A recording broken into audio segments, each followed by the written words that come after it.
नमस्कार दोस्तों, मैं अंकुर उपाध्याय स्वागत करता हूं आप सभी का एक बार फिर से अपनी नई वीडियो में। दोस्तों, बड़े लंबे समय से गोल्ड और सिल्वर के ऊपर कोई अपडेट शेयर नहीं करी मैंने आप सभी के साथ। ये यूएस ईरान, इसके बीच में कच्चा तेल, इसमें हम लोग काफ़ी कुछ डिस्कस कर रहे हैं आजकल।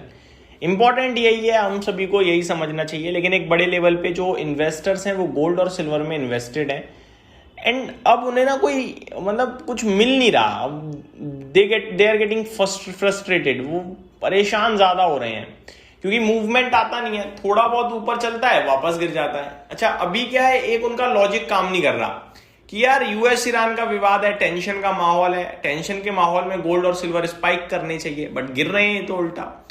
गोल्ड इस समय $5,000 के भी नीचे फिसल गया था आज मॉर्निंग में। हालांकि अभी वापस से $5,000 के ऊपर आया है, लेकिन एग्जैक्टली देखो तो $5,007 प्रति आउंस है, कोई खास नहीं है। ये अभी जब मामला बढ़ा डे 1 पे, मंडे था, क्योंकि वीकेंड पे प्रॉब्लम खड़ी हुई, मंडे को स्पाइक कर $5,400 प्रति आउंस तक गया था। वहां से देखोगे तो 8% करेक्ट हो गया है और आज ये 5,000 के भी नीचे फिसला। कोई तेजी का ट्रिगर नहीं दिख रहा अब, क्योंकि ट्रिगर तो यही थी ना, लड़ाई, जियोपॉलिटिकल टेंशन, उस पे भी नहीं चला कि भैया डॉलर की डिमांड आ रही है, गोल्ड सिल्वर की नहीं आ रही है, गिर गया। चांदी आपका माफ कीजिएगा $80 प्रति आउंस आ गया है। $80 अभी इसने जो हाई लगाया था वो $97 प्रति आउंस का लगाया था अभी जब वॉर की पहला दिन था। तो 97 यानी कि 20% नीचे खड़ा है ऊपर से। ठीक है, $17 प्रति आउंस कम हो गया अगर 97 वाला, तो हो गया ना आपका सीधा सीधा 20%। तो कहने वाली बात यह, इतनी बड़ी करेक्शन हो चुकी है, क्या कोई रिवर्सल रिबाउंड के संकेत हैं या गेम ओवर है? दोस्तों, मेरे हिसाब से ये ना अब ये कुछ नहीं करने वाले, ये रेंज बाउंड रहने वाले हैं। और मेरे को अच्छे से याद है, मैंने आपके साथ जिस दिन ये वॉलेटिलिटी खत्म हुई थी उस दिन ही वीडियो बनाई थी कि मेरे को लग रहा है अब ये संकेत आ रहे हैं कि गोल्ड सिल्वर का क्रेज खत्म हो जाएगा। अभी फिलहाल के लिए वापस रैली बनेगी जब बनेगी, लेकिन अभी खत्म हो जाएगा। और मैंने स्पेसिफिकली लेवल्स भी शेयर कर दिए कि 2,65,000 अब चांदी पार नहीं करेगा जल्दी से, और करेगा तो 3 लाख तक जाने के चांसेस हैं, बट 3 लाख पार नहीं करेगा। और 3 लाख पार कर दिया अगर गलती से, तो ये फ्रेश लाइफ हाई मार देगा 4 लाख के ऊपर का। तो ये मेरा व्यू था। सिमिलरली गोल्ड पे मेरा था कि मैं इंडियन मार्केट में एग्जैक्टली भाव भूल रहा हूं, जहां तक मुझे याद है 1,62,000 और 1,65 बोला था मैंने आपसे। और मेरे को अच्छे से याद है कॉमेक्स पे मैंने आपसे 5,200 के समथिंग बोला था। एक दिन के लिए मेरे दोनों लेवल ब्रेक हुए, केवल एक दिन के लिए। जैसे सिल्वर में तो डन भी हुआ, जैसे टारगेट 265 के ऊपर निकल के उसने 2,97,000 तक का हाई भी लगाया। जैसे मेरा व्यू था 3 लाख तक जाना चाहिए, उसके ऊपर नहीं जाएगा। 297 तक गया, वापस नीचे आ गया। आज की रेट में अगर आप इंडियन मार्केट में देखें तो 2,56,000 ट्रेड कर रहा है। ठीक है, तो ये तो वापस नीचे ही आ चुका है। और गोल्ड 1,62 के ऊपर निकलकर 1,70 तक गया था ऑलमोस्ट। यहां मेरे लेवल्स को थोड़ा ब्रेक करके ऊपर गया, बट वापस नीचे आ गया। आज की रेट में 1,55,800 खड़ा है। अब ये पुरानी कहानी हो गई, यहां से आगे क्या करें? दोस्तों, इस बार म्यूचुअल फंड का डेटा भी इंटरेस्टिंग था। सिल्वर में करीब 24 महीने बाद फर्स्ट टाइम आउटफ्लो देखने को मिला, यानी इन्वेस्टर का भरोसा उठा है भाई, क्लियर दिख रहा है हमें।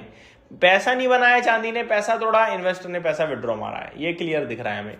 तो मेरा मानना ये कंसोलिडेशन फेज में है। अब इनमें से सेलिंग हुई है और पैसा नहीं बन रहा, तो रिटेल और सेलिंग कर सकता है। सेलिंग करेगा तो फिर ये कैसे टिकेंगे, गिरेंगे, बढ़ेंगे, वो देखना होगा। तो मेरे को लगता है अभी कुछ इनमें सौदा नहीं बनता है, ये कंसोलिडेशन फेज में है। लेकिन चांदी वॉलेटाइल है, गोल्ड इतना वॉलेटाइल नहीं है। गोल्ड इन केस किसी सिचुएशन में आपको 1,35 1,40 मिलता है, वो होगी गोल्डन अपॉर्चुनिटी। 1,45 1,50 जो आ सकता है कभी भी, 5-7 हजार घटना कोई बड़ी बात नहीं है। ये एक्यूमुलेशन जोन है, बाइंग जोन है। गोल्डन अपॉर्चुनिटी 1,35 के पास है, 1,45 1,50 खरीदने का रेंज है, और 1,60 1,65 बेचने का रेंज है, और 1,70 मिल जाए तो गोल्डन अपॉर्चुनिटी। इससे बड़ी तेजी अभी के लिए आने की संभावनाएं कम दिखती हैं।